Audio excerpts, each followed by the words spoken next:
começando aqui mais um episódio do seu DeltaCast, o seu podcast de assuntos policiais.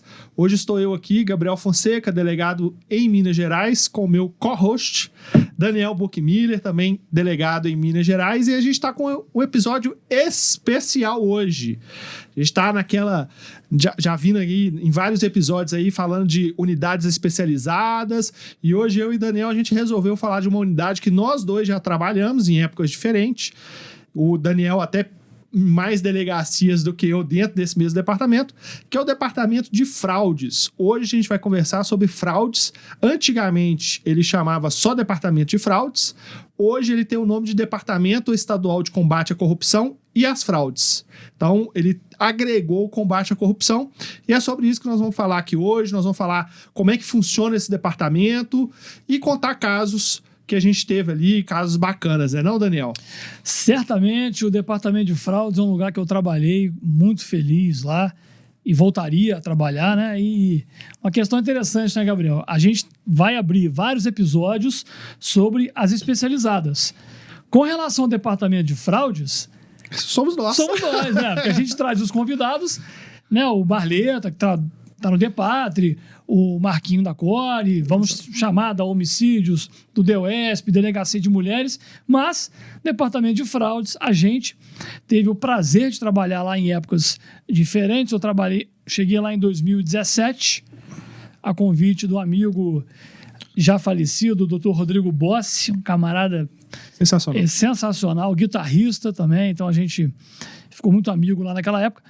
2017 eu fiquei no Departamento de Fraudes, na Delegacia de Fraudes mesmo, né? Pegando muito estelionato. Tive uma pequena passagem na Delegacia de Crimes Cibernéticos. Na época estava um pouco confuso, porque a gente estava montando um laboratório de crimes cibernéticos, que hoje já está pronto. E ajuda muito. Ajuda muito. Aí depois eu saí e entrou o Gabriel com a criação da Delegacia de Combate à Corrupção, né? Quando eu cheguei, na verdade, eu ainda peguei essa fase da fraude generalista, vamos dizer assim, né? Que era a questão das fraudes. Eram 6 delegacias de fraudes. Exatamente. Pegava fraudes tudo. Gerais. Na verdade, quando eu cheguei, já não eram as 6 de fraudes, eram 5 de fraudes e uma de ordem tributária. Então A sexta já tinha transformado em ordem tributária. E aí eu cheguei nessa época e com 8 meses que eu cheguei ali, eu tive o privilégio, cara, de inaugurar a Delegacia de Combate à Corrupção, um projeto nacional, e titularizei essa unidade por cerca de 1 ano e meio, mais ou menos, né? E aí, só para o pessoal entender o que é o Departamento de Fraudes, né? Como é que um caso pode chegar ali no Departamento de Fraudes? É qualquer tipo de estelionato que vai pro departamento, ou fraude documental? Como é que funciona isso, né? Fala aí mais ou menos como é que era na sua época. Bom, na minha época, não me lembro se já tinha a resolução 8004. Acho que naquela época já tinha a resolução, mas na minha época eram 6 delegacias de fraudes, geral, né? Geral, 2 delegacias de crimes cibernéticos e, salvo engano, 1 ou 2 de delegacia de crimes contra o consumidor. Sim. Ponto. Mas a consumidor ficava em outro prédio, a gente nem tinha muito contato. Uma delegada lá muito parceira na época, né? Mas na fraudes, a gente trabalhava com estelionatos acima de 110 salários mínimos, salvo engano. Então, uma pessoa era vítima do crime de estelionato. Primeira coisa que a gente perguntava, qual foi o seu prejuízo? R$50 mil. Bom, então não é aqui que nós vamos investigar. É a delegacia da área, Sim. Delegacia local. A gente só pegava estelionato quando o valor era acima de 110 na época, hoje são 100 salários mínimos. Vamos botar 100. Acima de 100 salários mínimos, ou quando a gente visualizava esse valor, né, como já aconteceu, chega uma investigação que a gente olha lá, o prejuízo foi de 50 mil. Só que várias vítimas vão nos procurar. São golpes recorrentes. Ou então, quando a gente vislumbra uma organização criminosa voltada para a prática de estelionato. Por exemplo, um golpe recorrente aí que teve vários casos já na fraude de repercussão, por exemplo, uma comissão de formatura contrata um buffet X para fazer ali a festa de formatura. Isso geralmente acontece ali 1 ano e meio, 2 anos antes da data de formatura. Você vai pagando ali aquela prestação, né, na faculdade. E quando você chega para formar, o buffet fechou, sumiu, aconteceu alguma coisa. Então, aquele talvez golpe que pode ter acontecido ali naquele buffet, no caso específico daquela comissão, foi R$20 mil. Mas você tem várias faculdades, você tem pessoas que vão casar e tal, que passaram pela mesma circunstância. Então, você soma esses prejuízos, vai dar ali mais de 100 salários mínimos, e aí você pode fazer essa apuração ali mesmo no departamento de fraude, ou então no caso de organização criminosa, né? Exatamente, né? E eu já tive a oportunidade de investigar alguns casos que envolvia organização criminosa que dava golpe em empresas do Brasil inteiro. Sim. E é um dos casos que eu vou contar aqui, né? Então, a gente pega até vítimas de Goiás ligando. Então, é um departamento fenomenal. É fantástico. É um lugar importantíssimo. Eu sou apaixonado por essa matéria. Fui convidado para voltar, mas aí quando eu recebi o convite para a Secretaria de Segurança, falei, quem sabe no futuro. Mas é uma matéria muito boa, porque ali a gente tem a oportunidade de prender pessoas ricas. Sim. Né? A gente tem aquela estigma que a polícia só prende o pobre, aquela coisa toda, né? Agora, a fraude, o estelionato, geralmente as quadrilhas são pessoas que têm grana. Sim. Ou que passaram a ter grana depois que viraram criminosos, praticando golpes. Então, infelizmente, você falou um detalhe que eu queria puxar essa pontinha aqui rapidamente, a questão do estelionato. Cara, infelizmente, nessa passagem que eu tive ali pelo departamento de fraudes, né, por praticamente 2 anos, contando o período inteiro, eu percebi que, infelizmente, e a gente já comentou isso aqui em vários episódios, infelizmente, no Brasil, alguns tipos de crime compensa. Você entendeu? O delinquente, em alguns tipos de crime, até que ele seja alcançado pela legislação e tenha algum tipo de consequência, ele já teve um histórico de crimes praticados que ele obteve muito sucesso naquilo. Você entendeu? E aí, às vezes, quando você pega um fato isolado, é difícil você voltar e linkar tudo, e ele teve ali um lucro aqui, e esse prejuízo vai ser compensado no lucro. Então, o estelionato, ele é um desses crimes aqui no Brasil que, infelizmente, a legislação trata de uma forma bastante branda. A pena inicial do crime é 1 ano.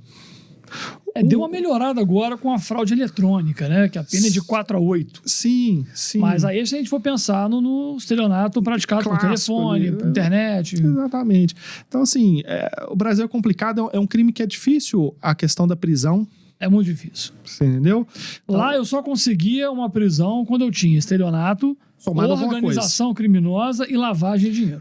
O único estelionato lá, no período que eu fiquei na delegacia de fraudes geral, assim, vamos dizer, que eu consegui prisão, foi um estelionato que estava atrelado a estupro. Uma coisa assim, a única vez que eu Nunca vi na vida isso. A única vez que eu vi foi lá na fraudes, é um estelionato, vou contar o caso um pouquinho aqui mais pra frente, que ele estava atrelado também à prática de estupro, né? Então, e aí nesse caso eu consegui prisão, mas por causa do estupro, que é um crime violento, né, que causa ojeriza, né, que a gente diz no direito. Mas o estelionato... gera ojeriza até para os criminosos, né? Sim. Tanto que o estuprador tem que ficar numa cela separada chamado seguro, né? Exatamente. Nem os criminosos aceitam isso. Exatamente. E aí hoje, só para os nossos espectadores aqui entenderem, então, antigamente, na época do Buck, lá na Fraudes, você tinha um departamento estadual de fraudes. Com 6 delegacias de fraudes. 6 de fraudes, 2 de crime cibernético e 2 de consumidor. Hoje em dia, o departamento de fraudes, ele é o departamento estadual de combate à corrupção e a fraudes. Ele tem 3 delegacias de fraudes, né, que vai pegar essa questão do estelionato e etc. Ele tem 2 delegacias de ordem tributária, crimes contra a ordem tributária, 2 delegacias de combate à corrupção, tá? E aí ele manteve 2 delegacias de crime cibernético e laboratório de crime cibernético. Ele tem hoje dentro da sua estrutura o laboratório de lavagem de dinheiro, que é fantástico você ter isso dentro da estrutura do departamento, descentralizar, né, do laboratório central, que é fantasticamente coordenado pelo nosso amigo Dr. Jonas, e ainda você tem 2 delegacias de consumidor. Então ele tem uma ampliada aí o departamento e especializou um pouco mais as suas atribuições internas, né? O que é muito bom, né? A gente, um colega nosso, o Dr. Sérgio Paranhos, que trabalhou na Delegacia de Combate a Crimes Tributários, Sim. ele falou que na época quando entrou lá, ele falou, nunca trabalhei com isso antes. Comprou vários livros, estudou, ficou bom naquilo, aí ele passou a trabalhar bem naquela área. Naturalmente, o delegado e a equipe, investigadores, escrivães, eles vão se especializar, porque ele vai ver só aquilo. Sim. Quem trabalha com homicídio é só aquilo. Você ficou um tempão com corrupção. Só aquilo. Então isso é muito bacana porque o cara fica bom naquilo. Você vai pegando as técnicas, né? No meu caso da corrupção, estava muito atrelada a questão de procedimento licitatório. Você vai pegando as técnicas, aonde que estão as fraudes dentro do procedimento licitatório, né? E te falar que, na minha opinião, são os crimes que mais sangram o Estado, né, cara? A corrupção, ela mata muito mais do que o tráfico, né? Porque a falta de estrutura das cidades é decorrente da corrupção. Exatamente. O Brasil é um país que gera muito recurso. Nós somos um país muito rico. Tanto de recursos financeiros quanto de recursos materiais mesmo. É uma das maiores cargas tributárias do mundo. Exatamente. Só que você tem um desvio muito grande. Isso. Né? Então, isso prejudica a prestação do serviço público lá na ponta. Eu, certa vez, estava investigando um município que, sob a minha ótica, o município ele foi criado para desviar dinheiro público. O município ele foi criado ali pós-88, a Constituição de 88, que teve uma facilidade muito grande de criação de municípios, ele deu esse boom de criação de municípios no Brasil, que hoje nós temos 5.000 e cacetada de municípios. Só Minas Gerais são 853, né? 853, é muito município. Tem município que não se sustenta, ele não tem geração de riqueza interna para sustentar, ele vive de fundo de participação de município, né? Deveria ser um bairro de outro município. Exato, um subdistrito, um distrito, alguma coisa do tipo. Então, esse município, na minha ótica, a investigação que eu estava fazendo, ele foi criado para desviar dinheiro público. Tudo que era comprado, todo serviço que era prestado naquele município, nada era observando a lei de licitações. É tudo fora. Sabe? Eu conheço o Chiquinho vem cá e vai fazer isso para mim num preço 10 vezes maior do que se fosse algo lícito feito aqui, sabe? Então, e dá aquela impressão ruim. De que o município é pequeno, ninguém vai fiscalizar, e às vezes é uma realidade. Sim. É um município que é uma delegacia pequena que não tem delegado, o promotor às vezes está lá de passagem porque ele quer ir para outra cidade melhor, cooperador, trabalha em 3, 4 cidades, sim. Então é uma triste realidade. Exatamente, parece que é um sistema que é feito para não funcionar, né? Ou para funcionar para eles. Exatamente, para alguém está tirando proveito. Sempre vai ter alguém se dando bem, né? Exatamente. Então assim, basicamente essa estrutura hoje do departamento, né? As portas de entrada são essas delegacias, então se você tem um crime, é importante falar, o nome já diz, né? Departamento estadual. Isso. Embora ele esteja sediado em Belo Horizonte, ele tem atribuição estadual. Então, por exemplo, no meu caso, no combate à corrupção, eu investigava casos do estado todo, né? Inclusive fiz operações fora do estado. Um dos casos que eu vou contar foi na cidade de Matozinhos. Exatamente. Que não é em BH. Então, assim, você tem ramificações e não necessariamente você está investigando casos de Belo Horizonte, né? Você tem atuação ampliada, vamos dizer assim, né? Então, as portas de entradas ou é um crime de estelionato a partir de 100 salários mínimos, né? Ou um crime de corrupção hoje. Aí não tem a questão de qual é o desvio, é basicamente o crime. A corrupção ativa, passiva, concussão, esse tipo de crime. Fraude e licitação também entra. Crimes contra a ordem tributária, que a gente tem essas delegacias. Crimes cibernéticos, aqueles praticados no ambiente de internet, né? E mesmo assim, o estelionato praticado por meio cibernético também Tem a observa. Na minha época não tinha. Hoje em dia tem. Hoje tem 100 salários mínimos, senão não dá, né? Exatamente. Qualquer compra de R$400 Cair numa especializada vai não cair dá. numa especializada, você vai inchar a delegacia e não consegue fazer nada. Ela não vai atender o seu propósito, Exatamente. né? E consumidor, qualquer crime relacionado a relações de consumo, no Código de Defesa do Consumidor, é a Delegacia de Relações de Consumo. Então, essa é a porta de entrada, né? Atendia esses requisitos, vamos colocar assim, o caso vai tramitar no Departamento Estadual de Combate à Corrupção e a Fraudes. Mas diz pra gente, Daniel, algum caso aí que você já separou, que é bacana, que, pô, te deu aquela empolgação, e eu tenho certeza que nossos ouvintes aqui vão arrepiar de ouvir. Rapaz, caso é o que a gente mais tem, né? E eu já recebi várias mensagens no Instagram de ouvintes nossos dizendo que o que eles mais gostam de ouvir no nosso podcast são os casos policiais, né? Então, assim, tem um caso muito interessante que eu participei. A gente estava no departamento de fraudes e a gente, como de costume, foi procurado por uma vítima. A vítima chegou lá e falou, olha, comprei um material aqui, quer dizer, eu vendi um material para uma empresa lá de Matosinhos, só que eles não pagaram. Aí você pensa, pode ser um estelionato? Pode.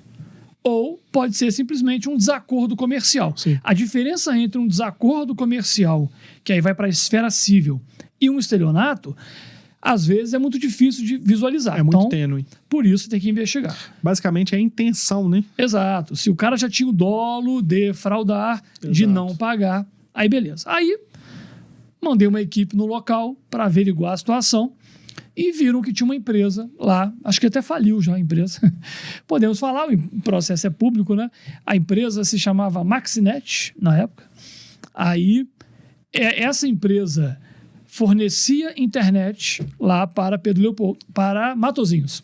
Sim. Pedro Leopoldo foi onde eu trabalhei, que é do lado de Matosinhos. Então, Matosinhos, várias pessoas contratavam a Maxinet. E essa Maxinet, ela comprava fios, cabos de fibra ótica, aqueles aparelhinhos, o modem, tudo, de várias empresas no Brasil inteiro. Pagava a primeira parcela, pagava a segunda parcela, numa compra de 40 mil, 50 mil. Depois, o que eles faziam? Uma compra de 500 mil. Aí não pagavam. Estavam esquentando ali a vítima. Esquentando, deixando o cliente feliz. Aí, quando vinha aquela compra grande, eles não pagavam. Então, isso chegou a princípio pra gente. Aí a gente foi averiguar, aí voltando ao assunto, né? Qual a diferença entre o estelionato e um desacordo comercial?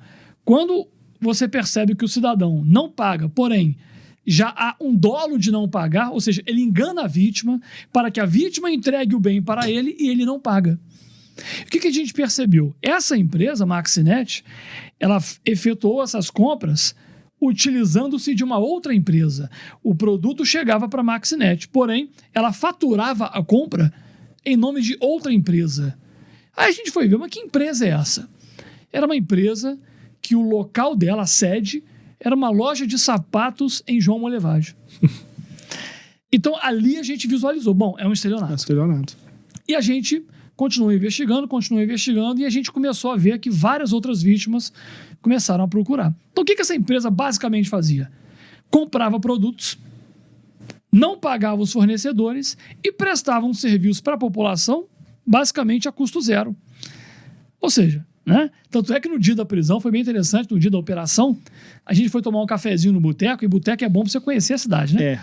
Aí o cara do boteco virou, rapaz, bem que eu vi que esses caras cresceram muito rápido. Então você já desconfia, né? No Brasil, quem tem loja sabe, quem tem empresa sabe. A carga tributária... E anda dentro do trilho do trilho, você pode crescer? Pode, mas é mais devagar. Aí então a gente começou, fomos lá, descobrimos os locais onde ele estaria escondendo algumas bobinas, e cara, eram umas bobinas de cabo de fibra ótica grande, desse tamanho de madeira, com cabos de fibra ótica, aquela coisa toda.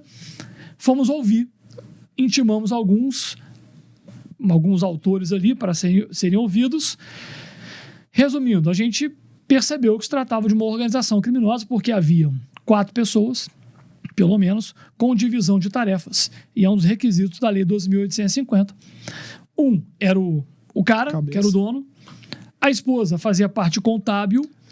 O filho da esposa, não dele, era um enteado, é uma das empresas em nome dele. e um laranjão lá, que era um motorista, que ele era o dono dessa empresa lá de João Molevade. Aí a gente foi, instruiu bem o inquérito, representei pela prisão temporária, na época, né, para começar a investigar. O juiz deu a prisão e busca e apreensão, a juíza de Matozinhos. Fizemos uma operação muito boa, praticamente fechamos a cidade, porque a gente foi na sede, na casa dele, tinha muito material escondido, da casa do autor. E eu tenho um vídeo até hoje na minha GoPro, eu pulei o muro e abordei ele. Ele estava lá, acordou com o cabelo pro alto lá, aí já foi algemado, aquela coisa toda. O advogado veio, participou de tudo, conheço o advogado. Bom, ali na diligência, durou até o dia inteiro. A própria vítima forneceu caminhões para a gente poder levar todo esse material lá para o departamento de fraudes. E foi muito bacana, porque a participação das vítimas, né, para poder ajudar a logística, né? Porque a gente não tinha essa condição na época.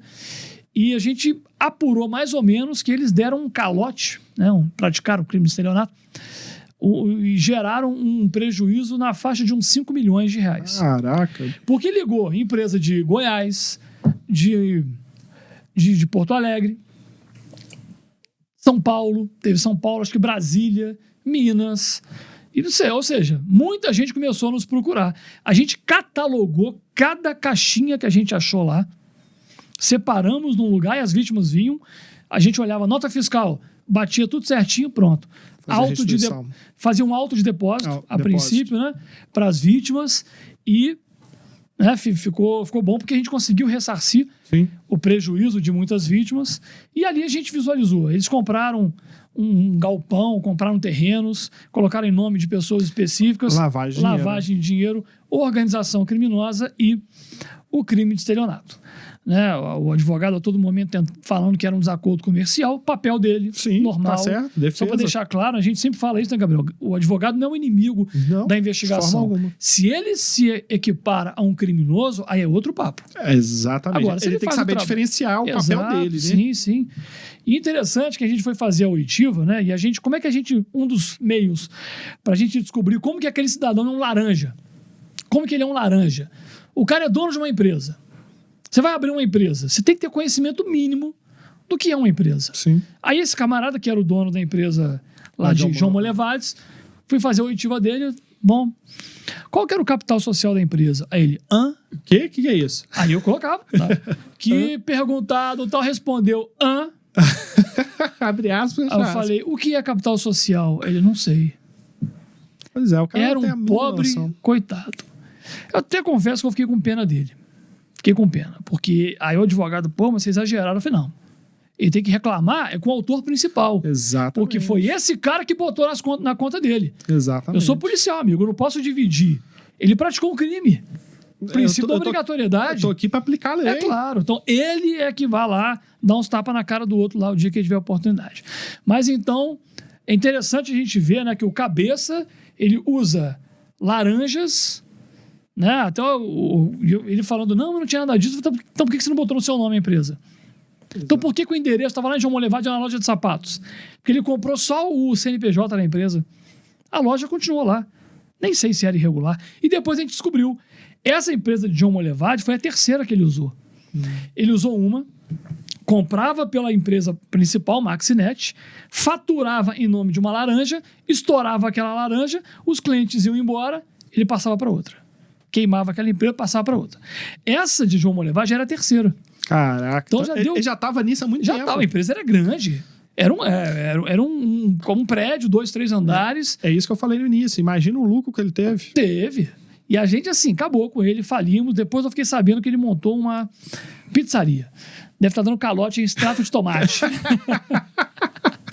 Mas ali, assim, e o promotor, cara, muito interessante. Eu cheguei lá em Matozinhos, né, promotor, gente boa pra caramba. Comecei a contar o caso pra ele, tem isso, tem crime de estelionato, dependendo de uma falsidade ideológica, dependendo da falsificação do documento, crime tributário, talvez ele não pague imposto de tudo.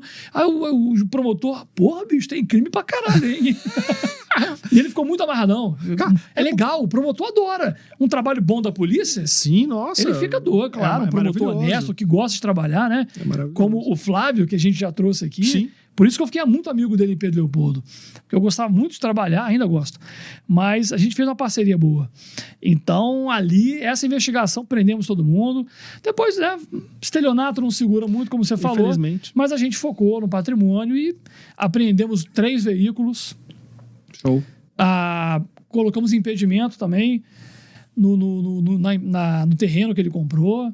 Então, essa foi uma investigação bem bacana. Cara, que bacana. Essa foi muito boa. E que congrega várias coisas, né? Não ficou só no estelionato. Porque a gente fala assim, porque o departamento de fraudes lida só com estelionato. Cara, às vezes a porta de entrada é um estelionato. Igual a vítima chegou pra você, ele comprou lá de mim, me pagou a primeira vez, a segunda vez não pagou. Só que a partir desse estelionato, teve falsidade, teve, talvez, o crime tributário, teve a lavagem de dinheiro, a organização criminosa, só Sim. que por alto são 5 crimes. São. Então, assim, a gente lida muito com isso, né? Lidava muito com isso lá no departamento. Aí vem a importância do delegado de polícia ter uma formação jurídica, né? Tem uns idiotas aí, eu falo mesmo de boca aberta, que falam o delegado não precisa ser formado em direito. Tem um deputado federal aí, filho de um determinado presidente, que falou isso uma vez, né? Tô criticando a pessoa, mas sim a ideia dele. A ideia. Eu critico a ideia dele. O Eduardo Bolsonaro, vamos falar, né? Não tem problema nenhum, não estou falando nada de política. Não. Uma vez ele falou, acho que foi na Jovem Pan, que o delegado não tem que ser formado em direito. Respeitosamente, discordo muito, porque se eu não fosse formado em direito ali, eu não ia conseguir detectar todas essas modalidades criminosas na maneira que foi praticada. Mas sabe o que é isso? Isso é uma análise superficial do que é a função do delegado de polícia. Exatamente. Entendeu? Ele tem uma visão míope do que é a função, a atribuição do delegado de polícia. É uma função híbrida, né? Sim.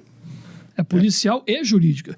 E é o que faz essa profissão ser tão almejada, né? Tão desejada por muitos. Eu que dou aula em cursinho, eu vejo a quantidade de alunos. Na minha época não era assim. Né? Eu me formei em 2004, no final de 2004. Hoje, muita gente quer ser, porque é uma profissão muito legal. Cara, é instigante a profissão. Instigante. Né? Eu amo o que eu faço, bicho. É impressionante. Eu não me canso. Como é que eu digo? Ela é dinâmica, né? Ela não tem rotina. Não tem. Não tem rotina. Essa semana passada mesmo, eu passei a maioria dos dias fora da delegacia. Né? Em rua, fazendo levantamento, investigação. Cara, é muito bom. É isso, né? Mas aí, aquela investigação top de corrupção, que a população fica babando. A população adora ver político preso. Alguns saem, a gente fica puto, mas... Cara, eu tive algumas de corrupção. É até difícil elencar qual que é a mais legal. Né? Não, mas eu tenho uma que ficou bem conhecida. A gente teve 2 fases dessa operação e é bom contar, eu acho que é interessante contar bastidor, né? De como que a coisa funciona. Então, o que acontece? Eu tava de férias em 2020. Tava de férias em 2020. Recebi uma ligação, porque acha que você tá de férias, que você parou completamente o serviço, né? Recebi uma ligação do meu subinspetor. Ô, doutor, apareceu uma moça aqui falando que trabalhava por um político de uma... vou falar porque é público e já foi divulgado. Trabalhava com um vereador na cidade de Nova Lima. E ela... participava do esquema de rachadinha e tal, só que ela tá sendo ameaçada de morte e ela tá contando tudo aqui pra gente. Eu tava de férias na praia. Bicho. Testemunha que conta tudo, cara.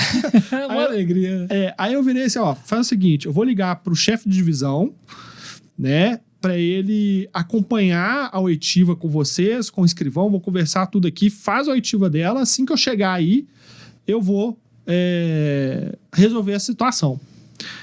Beleza, tava nas férias, voltei, peguei o caso. Além dela falar um monte de coisa, tinha materiais também que ela tinha passado, alguns documentos. E o que era o caso inicialmente? Além da rachadinha, para quem não sabe, a rachadinha é uma modalidade do crime de peculato, que é quando um servidor público, ele obtém para si, ou através de desvio, ou através de apropriação, recurso público, que não deveria ser dele. Então, ele se apropria ou ele desvia recurso público para si ou para terceiro, né, a fim de praticar esse crime. E a rachadinha é quando você tem um funcionário seu, geralmente ele se dá no âmbito, né, do legislativo, que você contrata através desses cargos de ampla contratação, cargos de comissões, né? Os assessores, e que você fala assim, ó, vou te contratar, você vai receber X, 10 mil reais, mas 50% é meu, 60% é meu. E é interessante que, às vezes, você pega os extratos bancários daqueles funcionários de um determinado gabinete e você vê que no dia do pagamento, aqueles funcionários todos vão no banco, sacam uma mesma quantia, você entendeu? E essa quantia, depois, ela passada para esse político, né? Tem alguns que fazem depósitos, né? Vários o caso depósitos. Do Queiroz, né? Do Flávio Bolsonaro. Exatamente. Essa é a acusação. Exatamente. Não vamos entrar no mérito para não Seria ter a questão problema, da rachadinha. E além da rachadinha, a gente detectou uma outra coisa. Algumas câmaras municipais, assembleias, etc., eles recebem verbas parlamentares para você gastar com questões relacionadas ao exercício do mandato. Por exemplo, a questão de comunicação. Então, eu vou contratar uma gráfica para fazer minha comunicação. Questão de transporte. Eu tenho a questão da gasolina, um aluguel de carro, alguma coisa do tipo. E lá na Câmara de Nova Lima, a gente tinha nos gabinetes a possibilidade dos vereadores fazerem o aluguel de veículos para poderem usar na atividade. E tinha um teto, que era de R$ 4.900. Era o teto que eles poderiam gastar com aluguel de veículo. R$ 4.900 hoje, se você entrar em qualquer site de aluguel de carro, você consegue alugar no mínimo uns 3 carros por mês. Para rodar todo dia. Para rodar todo dia. É no mínimo. Entendeu? Esses aluguéis anuais, você tem aluguel anual de Fiat Mobi, ou Chevrolet Onix, coisa do tipo, de R$ 1.500, R$ 1.600. A verba era de R$ 4.900. Você consegue alugar 3 carros. Tranquilo. Só que o que esses gabinetes faziam? Alugavam um carro no valor de R$ 4.900. Você fala, não, mas eles alugavam um carro de luxo. Não. Tinha vereador lá que alugou uma estrada ano 95. Cabine simples. Ô, bicho. Você entendeu? Achar que a gente é otário, né?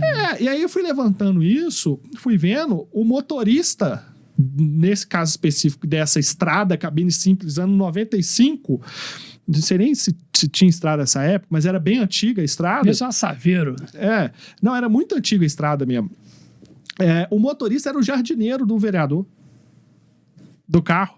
Você entendeu? E tinha carteira de motorista, pelo menos? Tinha carteira, né? Mas era o jardineiro. Aí eu falei assim, não, porque eu conheço fulano aí, desde sempre presto serviço para ele de jardinagem, ele alugou meu carro. E aí eu presto serviço pro gabinete.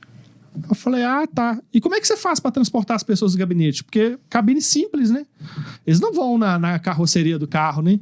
Não, eu vou e volto. Eu falei, entendi. Então, assim, além da questão da rachadinha, você tinha a questão também desses contratos de aluguéis, né, de veículos. Era no teto do que o parlamentar ali poderia gastar. E ele gastava em um veículo só, e geralmente veículo popular. Tinha essa estrada, tinha um Gol, era um veículo popular. E a empresa que fazia essa contratação era uma empresa que era de um laranja, era uma empresa que existia, mas estava em nome de laranja. Você entendeu?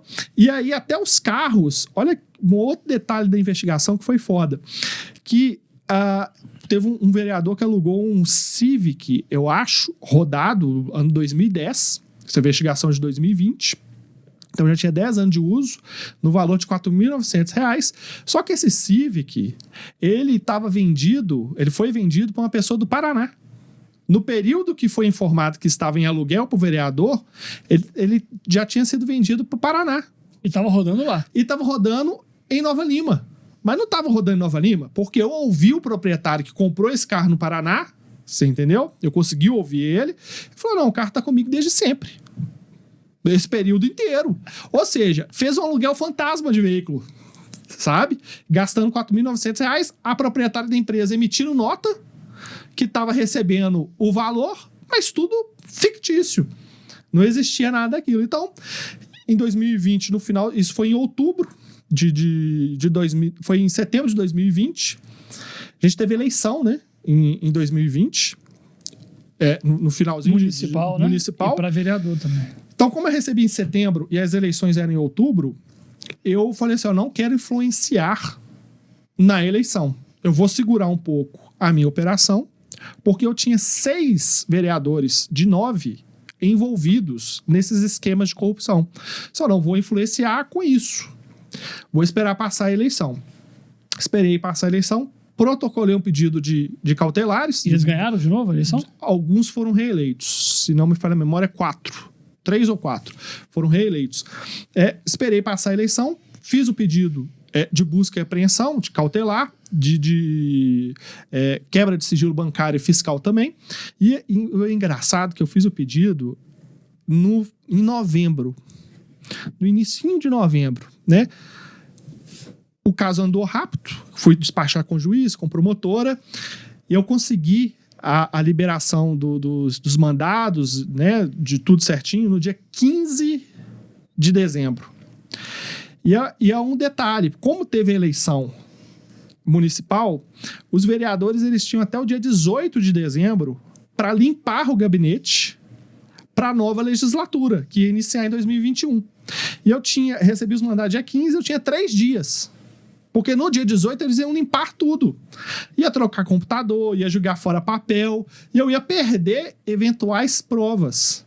Então eu recebi no dia 15, organizei tudo em um dia praticamente. No dia seguinte, eu estava lá 5h30 da manhã na porta da Câmara Municipal de Nova Lima, cumprindo mandados. A gente fechou a Câmara. Porque eram 6 vereadores de 9. Então eu só não entrei em 3 gabinetes da Câmara de vereadores nessa primeira fase. E fomos nesses 6 gabinetes, apreendemos vários documentos, fomos em residências de vereadores ali de Nova Lima, em condomínios de luxo, alguns fora de condomínio, etc. Fizemos todo aquele levantamento e passamos janeiro inteiro mergulhados, a equipe toda da Delegacia de Combate à Corrupção, uma equipe fantástica, mergulhados na análise desses documentos. Que foi aí que a gente detectou mais uma questão envolvendo um outro vereador. Que aí, numa segunda etapa, a gente conseguiu a prisão desse vereador e do seu chefe de gabinete, que foi diretamente no ponto da pessoa em setembro, que eu estava de férias, que foi lá a testemunha falar assim, estou sendo ameaçada. A gente conseguiu provas na primeira etapa da operação, que chamou Operação Contrato Leonino, que é aquele contrato que faz bem só para uma das partes, né? Daí o nome, né? Contrato Leonino. A gente conseguiu provas de que ele realmente ameaçou ela, estava praticando um crime de rachadinha, etc. A gente conseguiu a prisão desse vereador e do seu chefe de gabinete, e que estavam presos até recentemente. Por causa dessa investigação. Foi na segunda etapa dessa operação do contrato leonino. A gente julgou por baixo no período que eu estava à frente dessa investigação. Eu acabei saindo da Delegacia de Combate à Corrupção em meados de 2021. A investigação ainda estava acontecendo, mas levantamentos por baixo só de contratos superfaturados de aluguel de veículo estava dando uma monta de R$4 milhões. Em valores históricos, porque era algo que acontecia desde 2014, se não me falha a memória, ali na Câmara Municipal. Fora a rachadinha, fora outros tipos de verbas que eventualmente estariam sendo desviados a proveito desses vereadores. Então, só numa parte, R$4 milhões. Imagina R$4 milhões numa cidade igual Nova Lima, uma cidade pequena, como que esse recurso poderia ser usado para educação, você reforma saúde, um hospital. Exatamente. É bizarro, né, cara? É bizarro. Como é que infelizmente, essas pessoas agem como se aquilo fosse um direito delas. Né? Acho que é normal. Um direito delas. Então, assim, a gente tem várias investigações, mas essa dos combate à corrupção é uma que vai ficar marcada, é uma que é difícil você conseguir, né, chegar no poder político, né, e apurar o ilícito dele, né? E além disso, colocar alguém envolvido com o poder político atrás das grades por causa do ilícito que ele praticou. Você pode contar aí nos dedos aí quantos que conseguiram fazer isso. Né? E eu, graças a Deus, tive uma equipe boa, a gente conseguiu fazer essa operação, foi foi fantástico. Corrupção, estelionato, que a gente estava falando, é difícil prender. Homicídio é mais fácil. Tráfico, roubo, latrocínio, que são crimes violentos. Agora, esse tipo de crime, estelionato, corrupção, a gente tem que partir para a investigação financeira. Exatamente. E teve um caso interessante. Já acabou o seu caso? Já acabei. Que é tanta informação que... Teve um caso, esse aqui é um pouco mais curto, né? Mas para bater nessa questão da investigação financeira. Um caso normal, tranquilo, do estelionato. Tranquilo é foda, né? Mas um camarada, desde 2013 a 2017, trabalhava numa empresa e ele pagava boletos da empresa. Então ele pagava 5, 6 boletos por dia. De 1.000, 2.000, 3.000, 4.000. O que ele passou a fazer? Ele pegava um dele, enfiava no meio, com um valor de 1.000, 1.500, 2 nomes copiados dos outros boletos, só que pelo código de barra, dinheiro ia para a conta dele. Ele montou um boleto, né? Montava um boleto. Então imagina todo dia, 1.000, 2.000, 3, 2.500, 1.500, todo dia. Ele levou aí uma monta de, se não me falha a memória, 6 milhões, 302 mil reais. Foi mais ou menos assim. 6 milhões, 300... Aí a vítima nos procurou, a empresa, relatou tudo. E o interessante da fraude, né, Gabriel? Você vai se lembrar com certeza. Às vezes a vítima é uma empresa grande. E ela contrata um advogado e o advogado já traz tudo mastigado pra gente. Através de uma chamada notícia-crime. Sim. Então, eles protocolam a notícia-crime com toda a documentação já e a gente tem o trabalho de analisar, tipificar a conduta e prosseguir na investigação. E esse caso foi interessante, porque a gente descobriu que esse cara saiu da empresa, ele pediu demissão, ele ganhava R$ 1.500 de salário. Uhum. De repente, o cara tinha uma empresa de reboque com 6 caminhões. Caraca. Que fazia reboques na cidade. A mulher dele, namorada, com uma Fiat Toro. Ele, com um carrão lá, não lembro qual que era. O sítio da mãe dele, em Caeté, que era um muquifo, transformou num sítio top, com cabeça de gado, mármore, madeirão top. Tudo com o dinheiro do crime. E ele colocou alguns bens em outros nomes. Então, ali a gente identificou a lavagem. Era ele, a mulher e o primo. Associação criminosa. Tá? Então, a gente não chegou na organização que, por lei, exige 4. Uma associação permite prisão temporária. Sim. Aí a gente pediu prisão temporária para o juiz, tal, o juiz deu. Cadê ele? A gente começou a fuçar, né? Descobrimos que ele estava em Recife, viajando, passeando, curtindo o dinheiro, curtindo com o dinheiro. Eu falei, vou pegar esse cara no avião. Não vou descer de rapel com ele pendurado.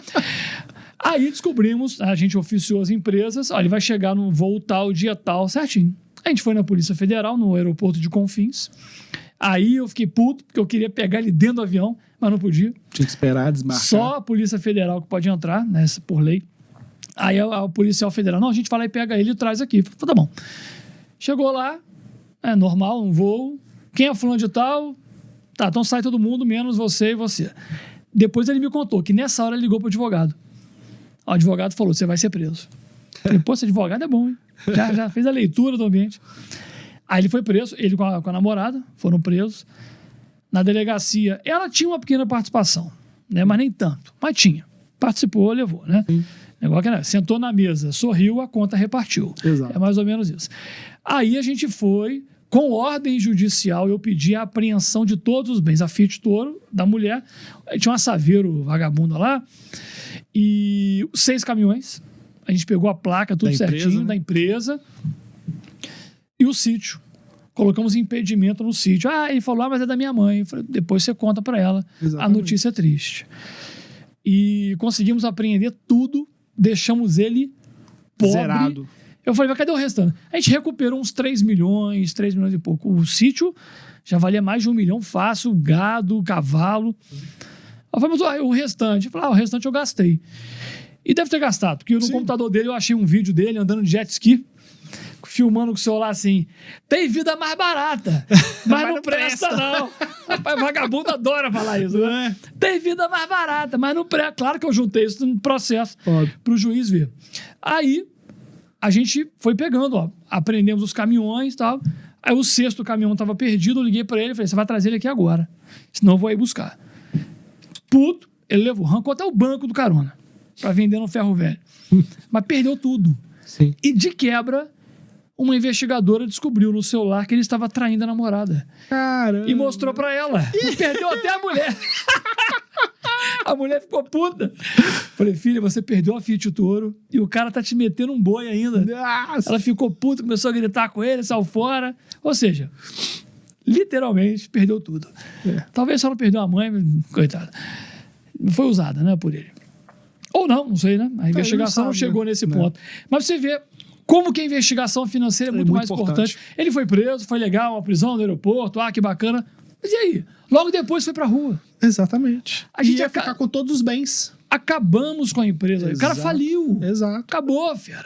Ele não era pra ele ter essa empresa, ele desviou. Não era. É tudo produto de crime. Exatamente. E o advogado da empresa vítima acompanhou o inquérito. Isso. Ele foi lá, se apresentou, falou, olha, vou fazer minha parte aqui. Na parte processual, você vai representar pela alienação antecipada, que hoje a lei de lavagem permite, né? Sim. Alienou tudo, o dinheiro vai para uma conta para ressarcir a vítima. Exatamente. E a vítima vai ter pelo menos uma parte do prejuízo que ela teve, ela vai ter de volta, ressarcimento. Exatamente. Então, assim, muito importante. a investigação financeira nesses crimes é a parte mais importante. Eu acho que em todo crime que for possível atacar o lado financeiro, eu acho que o delegado, a equipe de investigação, ele deve focar nisso. Com certeza. Muito importante. Mais amigos, mais um casinho? Dá tempo? Acho que dá, hein? será que dá? Eu tenho um caso rápido. De estelionato, que foi quando eu cheguei lá no departamento de fraudes. Caso também que ficou conhecido aí, virou manchete em vários lugares. Você fala que você tá conhecido quando você vai pra Itatiaia Patrulha, né? Itatiaia Patrulha! Isso é. Esse caso foi pro Itatiaia Patrulha porque tinha uma conotação de violência e de psicopatia da pessoa praticamente, né? É um caso envolvendo um bispo de uma igreja, um pastor, mas na igreja ele chama de bispo, na igreja que ele criou, que ele fundou, e que era uma pessoa muito boa de lábia. Ele enganava realmente os fiéis, fazia uma lavagem cerebral nos fiéis, de que se eles entregassem os seus bens ali na igreja, carro, casa, salário, eles estariam comprando um lugar no céu deles. Sabe o que acontecia na Idade Média? A compra das indulgências, aquelas coisas todas Posso dar uma quebradinha rápida? Fala. Fiquei sabendo um caso agora recente que o pastor chegou para todos os casados da igreja e falou: quero abençoar o casamento de vocês. Bote a aliança aqui, ó, nessa sacolinha, e vou te dar um barbantezinho.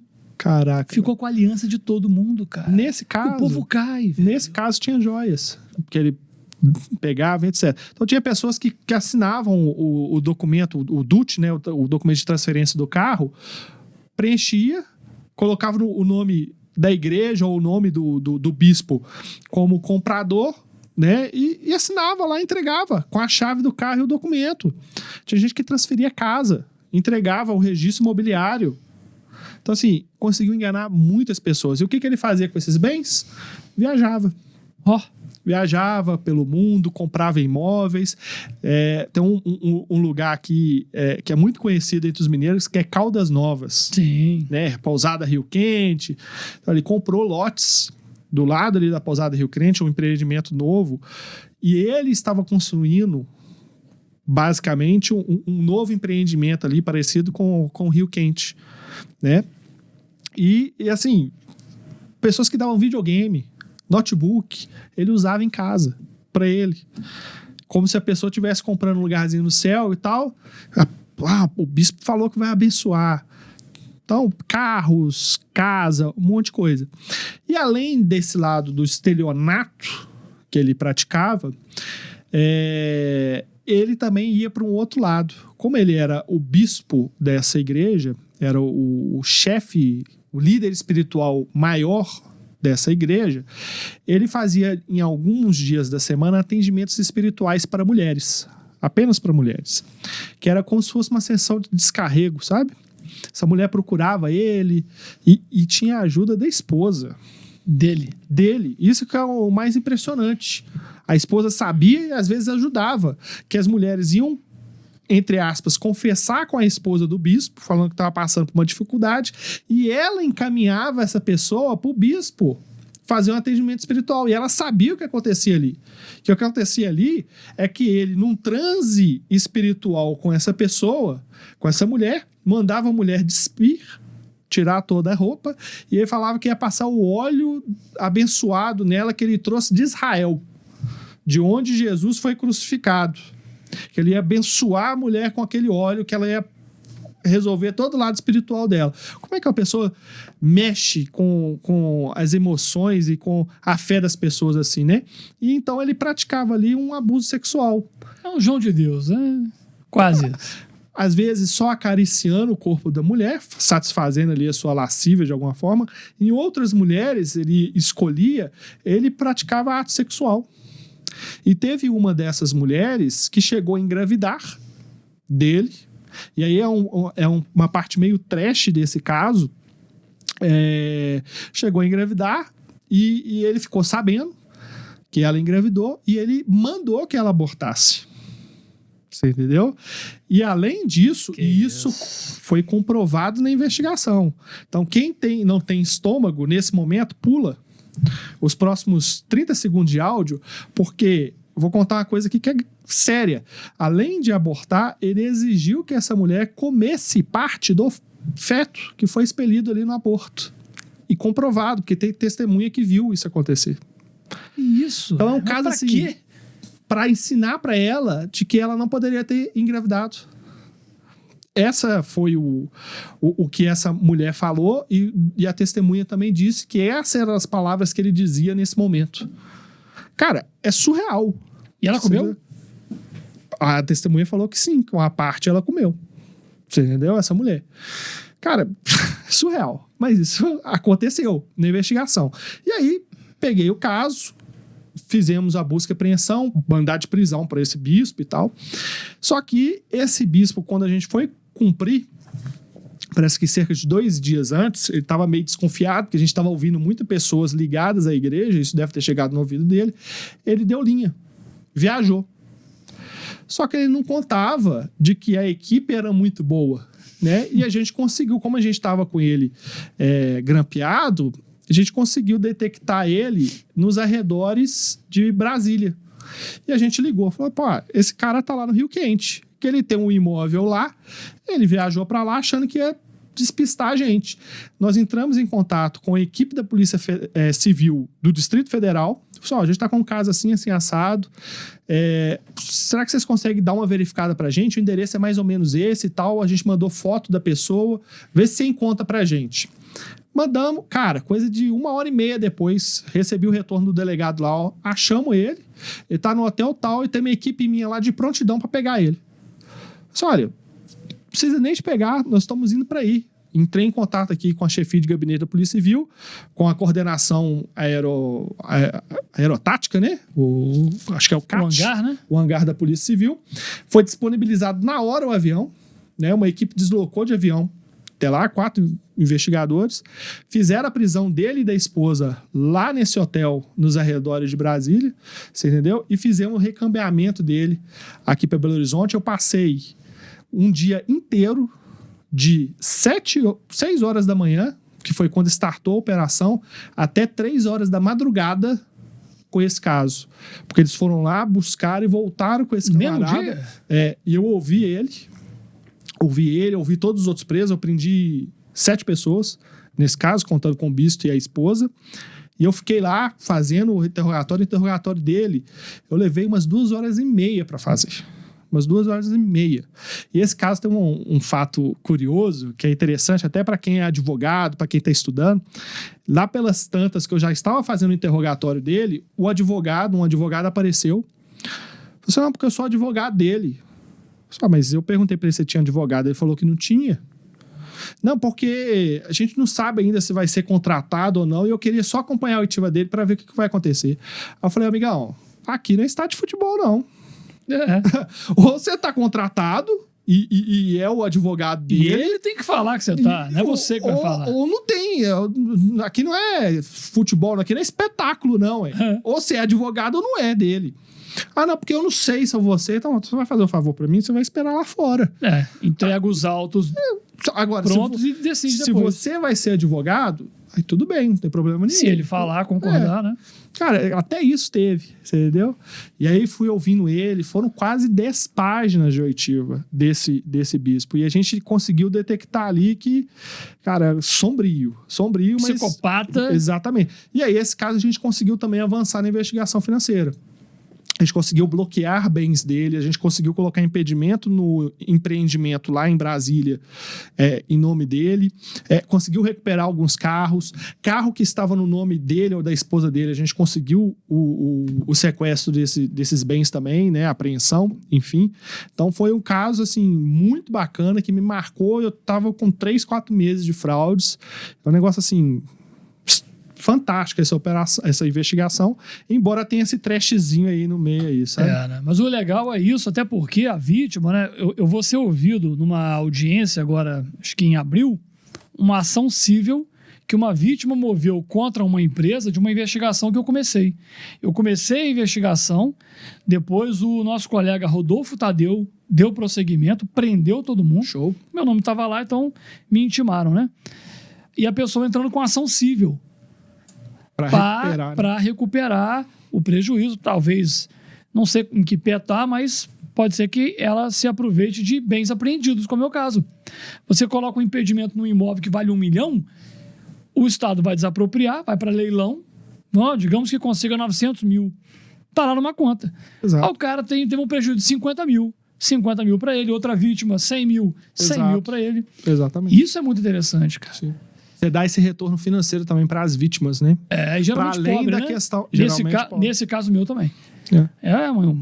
Um outro caso. Não dei prosseguimento à investigação, então não foi um caso que eu contei. Mas a gente iniciou, eu com um escrivão lá da época. Bom. Mas vítimas pobres. Infelizmente, aí tem muito. Cai muito golpe. Amigos, bom demais, rapaz. Se deixar, se botasse um copo de cerveja aqui, a gente ia ficar aqui mais 2 horas, né? Eu fiquei 2 anos na fraude, eu contei 2 casos. Eu fiquei quase 2. Então, contei 2 também. Então, tem muita coisa, muita investigação. Eu fui responsável pelo indiciamento de um ex-governador do estado por peculato. Então, assim, é algo que a investigação também é curiosa, tem suas curiosidades ali, a atuação da defesa também. Mas isso fica para outro episódio. Mas hoje foi muito legal o pessoal conhecer o Departamento de Fraudes, a importância do Departamento de Fraudes, né? Fica ali na Avenida Francisco Salles, 780? 780. Bom de memória, hein? Bom de memória. Porque quem for vítima, né, morar em BH ou no estado, né? Se for uma quadrilha. Sim. Lá é um departamento de excelência também. Exatamente. Né, como a gente sempre fala na Polícia Civil, não tem um policial melhor ou pior. Tem aquele que se enquadra bem, tem o que vai para core, tem o que vai para homicídios, o que vai para fraudes, o que é muito bom na caneta, no administrativo. Exato. Porque se a gestão da polícia é ruim, a gente não tem viatura, a gente não tem arma, não tem papel, não tem impressora. Então, aquele cara lá só fica no papelzinho, só fica no computador, mas ele é fundamental. E ele é bom naquilo. E tem muito policial bom. Delegados, nas áreas investigadores, escrivães. Administrativas. Tem policiais tops em todas as áreas. E a gente precisa, né? Sim, exatamente. Daniel, quem quiser acompanhar mais o seu trabalho aí, como é que faz?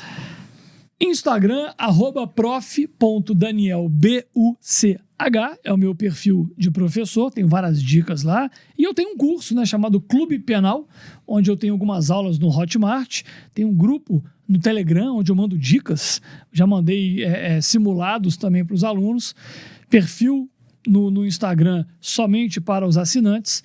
E quem quiser conhecer melhor sobre o Clube Penal, entre no site www.clubepenal.com.br. E no perfil do Instagram, @Clube Penal, tem umas aulas gratuitas lá que eu já gravei no meu home studio para você saber como que é a aula. Tá ali. Se agradar, estaremos juntos no estudo do Direito Penal. Show de bola, muito bom. E quem quiser me acompanhar, tem um perfil meu pessoal, que é o Gabriel Fonseca Delta. De vez em quando eu posto ali alguma coisa, faço um stories, alguma coisa do tipo. E, beleza? Maravilha. Fechou? Show de bola. Até o próximo episódio. Acompanha a gente aí, inscreva no canal do YouTube, segue a gente aí no Spotify, Yes. deixa o comentário e vamos junto. Tamo Fechou? junto. Valeu! Valeu!